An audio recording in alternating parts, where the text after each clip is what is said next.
aka Still Life, was a pain in my ass. OMG. For real, it was a massive pain in my ass. So, what happened with this song was I started out with this like high, like heavy reverb, kind of arpeggiated chord structure thing. Um, that like I remember jamming on my guitar one morning and just came up with this line where it's basically arpeggiated, but like up picking instead of like down picking. Um, and doing it at a fairly decent speed, I suppose. I mean, it was like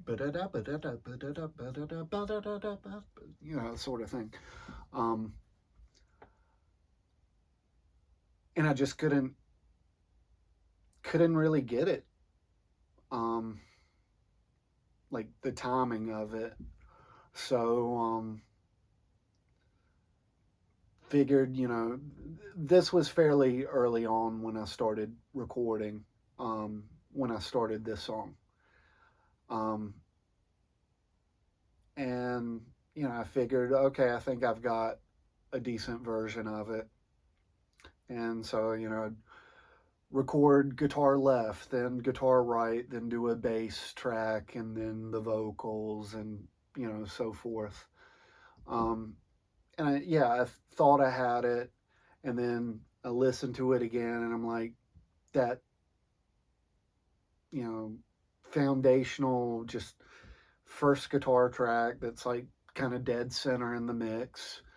Um, Something's off with it.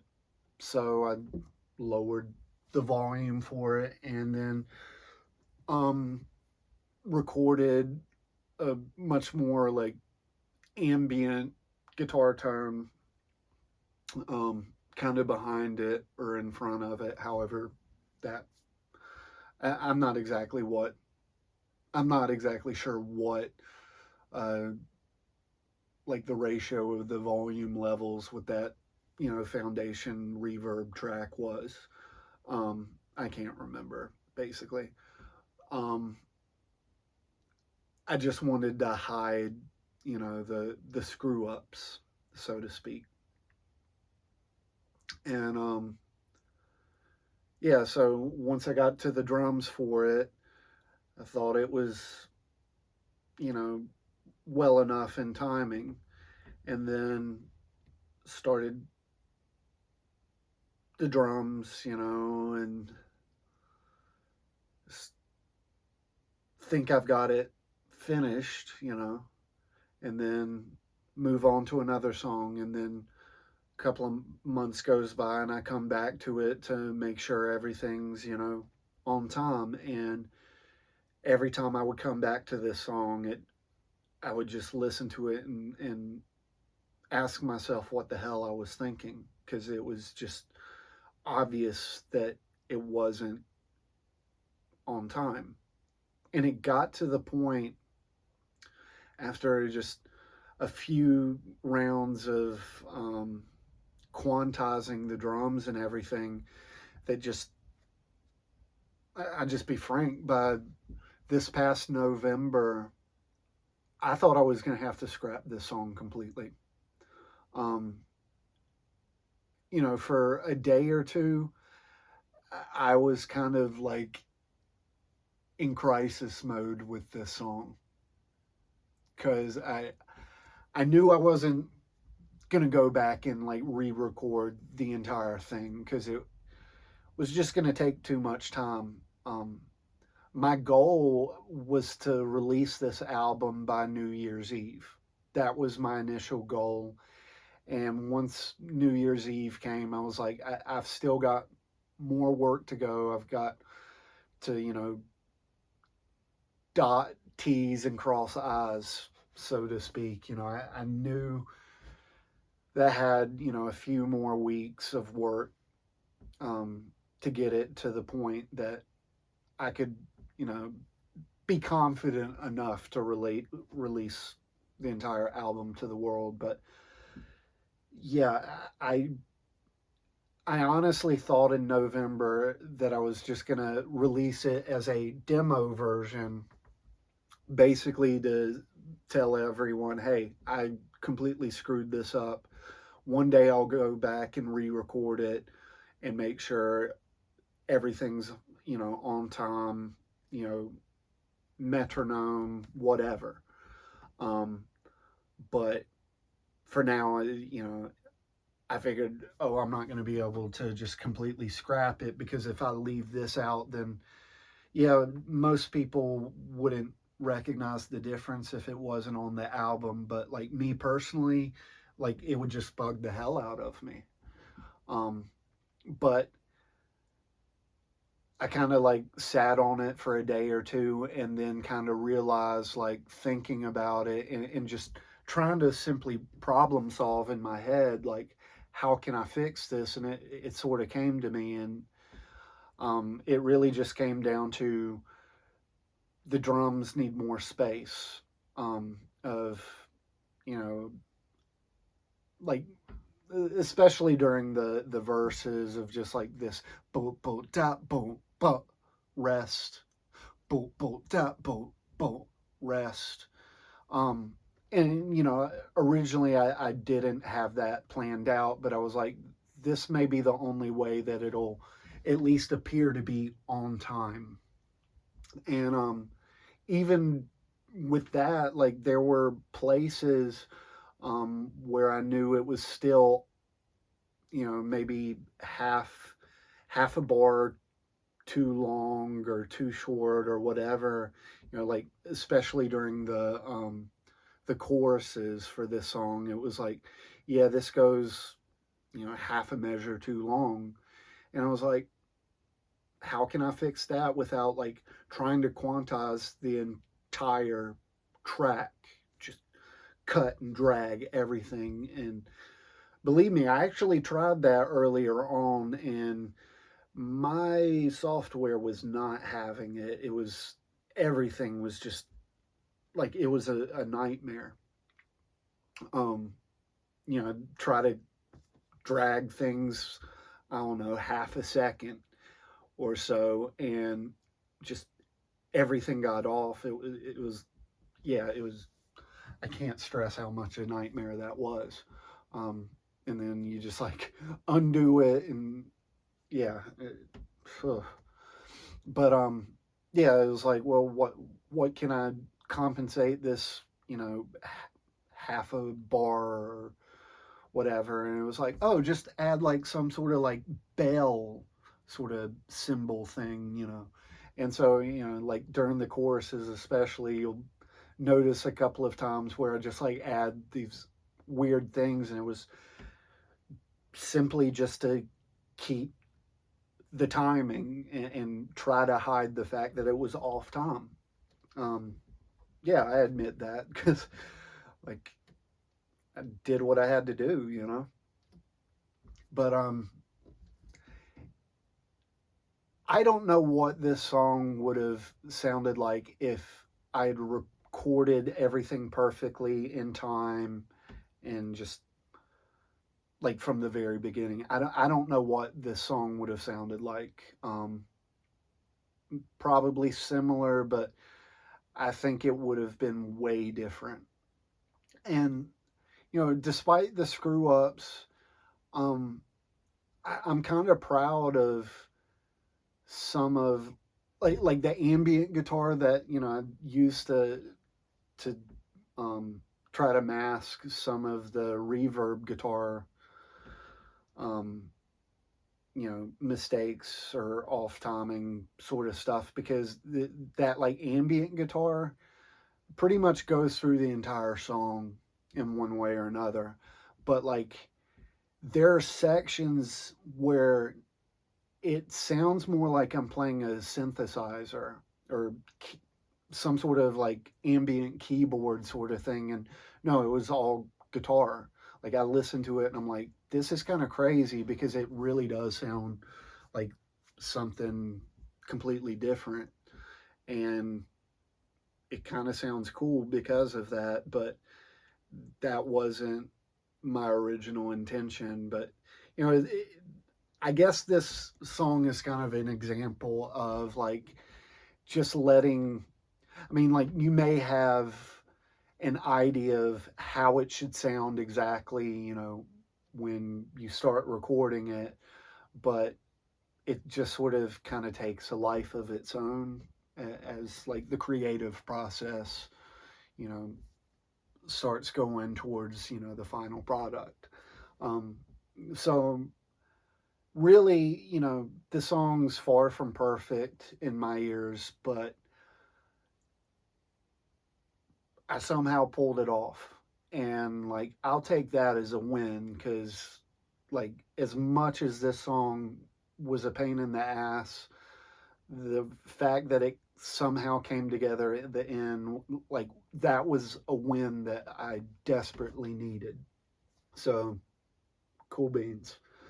Um, so, yeah, once again, still in front of the firing line when it comes to the meaning and the literal interpretation of the lyrics. Um, and so he continues speaking, but you know, it's basically he's starting a second song after chapter 18. And with this one being called Still Life, so when I wrote this song, it was, well, because I'm an artist. Um, I mean, that's like I've said before. That's what I studied in school, and so this was me like using language and concepts that you know are very familiar to me. And I remember one of my professors in college, you know, making the claim that as you know visual artists, we were had like a higher calling um, than other vocations because we're the ones who uh, something about like we're the ones who create from nothing the same way God does, and of course I don't think that's a higher vocation than anything else, but you know he kind of tried to instill that to us that oh you're an artist so you're like participating in creation itself, which in a way is kind of an interesting you know idea. But anyway, that was kind of where I was, I guess, drawing some of the inspiration from as a painter because I freaking love oil paint. So I'm basically writing a song from the standpoint of Jesus as the ultimate oil painter, or sculptor, or artist, or whatever visual art medium you want to attribute. Um, but in some ways, I guess it's kind of meta um, in itself because you know you have to think about okay, he created us, right? And yet he's like wholeheartedly in love with us.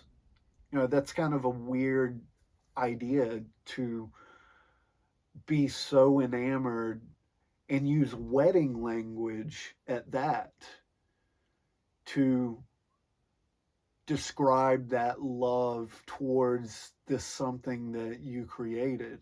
And yet that's exactly what's going on with God. It's kind of weird to think about, isn't it? Well, it starts out with the protagonist under, you know, basically, you know, like I said before, the spirit of the sovereign Lord is upon me kind of thing, where he says, I hadn't fallen in love with the subject painted until you took form one brushstroke at a time. And like kind of breaking in there, like I can think of this painting that I did when I was in college. And it wasn't that it was a portrait that I was doing of this lady who was like a leader in my the like church I grew up in, um, and it wasn't there was nothing romantic about it because she was much older and married, and at the time I just saw her as this like sisterly kind of figure, but I decided like I really like this photo that I took of her like on a missions trip when I was, I don't know, a senior in high school. And I decided, yeah, I think this is a strong picture and a strong image. And I'm just going to do a painting of it for, my art classes in school. And that's exactly what I did. And I remember like laying on my floor in my dorm room, and my roommate at the time was like on his computer behind me, and like we were just like listening to music or whatever, and I was just like laying there like on my stomach with paintbrush in my hand and just slowly working on this painting. And it was one of those like weird moments where it was like felt like God himself whispered to me. And I mean, like I've said before, it wasn't an audible thing, but just came as this weird thought that just popped in my head from nowhere, that I'm like, yeah, I don't think this way. So I'm going to have to say that it's probably like God speaking, because I don't think like this kind of thing.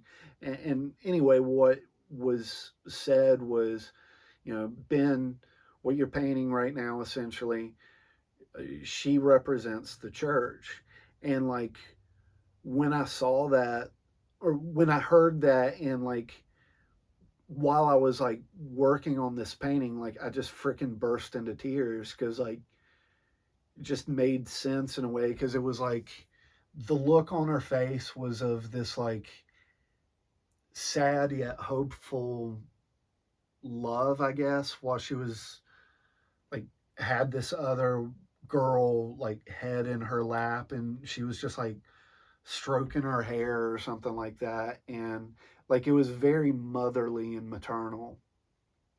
And yeah, I started the painting just thinking like, yeah, this is like a powerful image. It looks pretty cool. And then like this moment happens, and I'm just like, whoa, And that's just like one example as a painter where it's like you're working on something, and then this like deep meaning comes out of nowhere, and it's like for the lack of a better term, just like fall in love with the picture that much more. Like it has this deeper endearing quality to it. And so that to me is like kind of an image that I get when I say that particular line. um, I painted with mineral spirits and dirt, water as varnish. I left my signature as my creation. That's kind of like, I guess, a reference to the theological idea concept of the Imago Dei. Um, and so the chorus sings, "Romance me with iambs," um, like iambic pentameter kind of thing. You dear panted, which that's in quotations, the "romance me with I am." So it's Jesus referring to creation, to the church, to whatever. Because like I I like to think that this this particular song, like I said in chapter 18, it could be it could go out to any of those three groups, but I think this one, in my mind at least, is directed more towards the group of soldiers than any of the other two. Um, but that's just me. Um, and so, like, it's weird now that I think about it off the top of my head, because if it's being directed towards the soldiers, you would think that he would use some sort of military language, but he actually does the opposite. He uses artistic language. Just throwing that out there. Um, so this line here is where it kind of gets meta. Um, says, therefore I used a romantic language I foreknew you'd understand. Um, Yet you only saw me the jealous king. And I think what I'm trying to point out there is that, okay, like many of us Christians like to point out that, you know, God is jealous, but we're so used to like a human view of what jealousy is. Um, because like jealousy really is a selfish thing, but God being jealous, I don't I don't believe there's anything selfish or self-centered about that for him. Maybe the word jealous isn't exactly the right word, or maybe it is. Maybe it's just that the English language is kind of, you know, what am I trying to say? That it's a limitation of the English language itself, that jealousy has the connotation of being selfish, self centered, whereas this other view, other concept of God being jealous is actually being jealous on somebody else's behalf. But it kind of gets into that later on in the song. Um, so, like the second verse is like in quotations, like the whole thing is in quotations again, and it's once again the protagonist speaking as like Jesus slash the Holy Spirit speaking through him, and them speaking as the church. Yeah, that's kind of confusing even to me, but anyways, um, it says, we expect God with an immature, superficial love just like ours. How can he love when he knows not my deepest regrets? If omniscient and if I count my petals, will he love me still or just wilt? Um, and I think that's how we often see God. It's just this like language of, you know, like the stereotypical got the flower in your hand and he loves me not, he loves me, like sort of thing, where, you know, we flip flop on, you know, does he really love me or not, kind of thing. And yeah. So going back into the whole um jealousy thing, this is what I wrote to kind of clarify with that and explain. You expected to remain a still life versus my image reflected in you.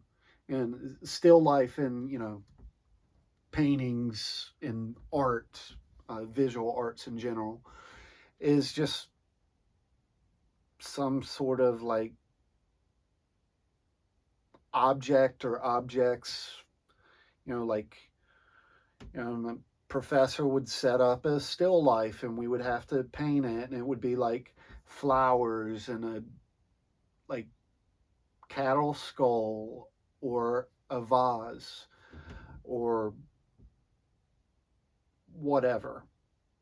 Just these objects that are completely steel that you paint or draw or whatever. And that's what it's saying here.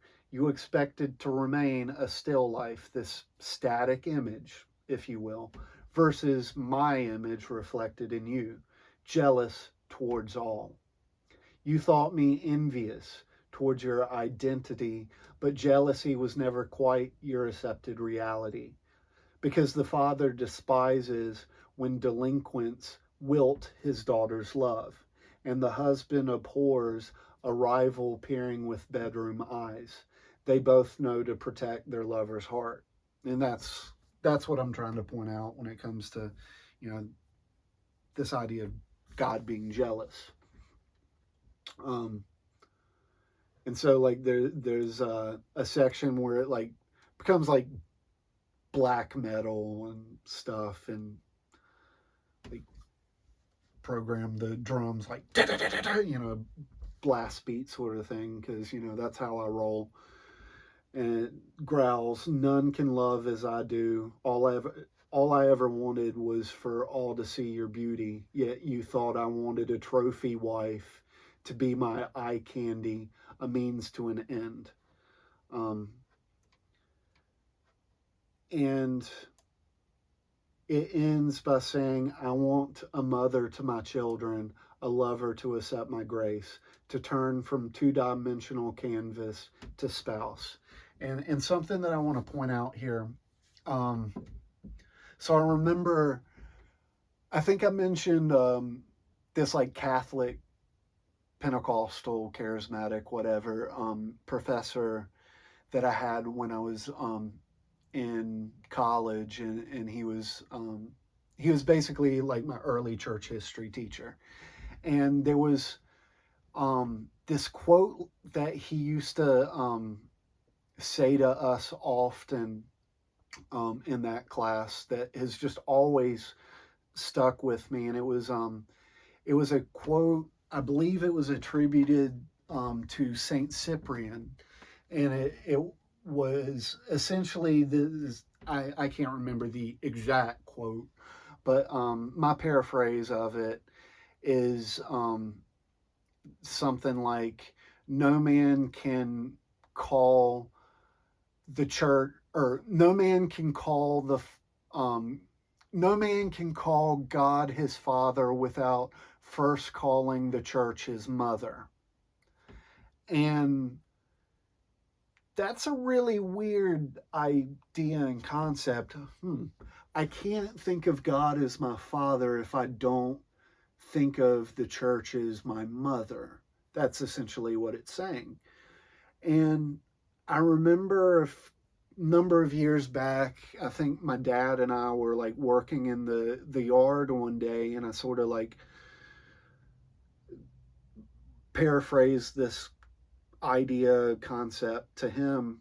We're like talking theology or something, and he kind of looked at me and was like, "I don't agree with that at all.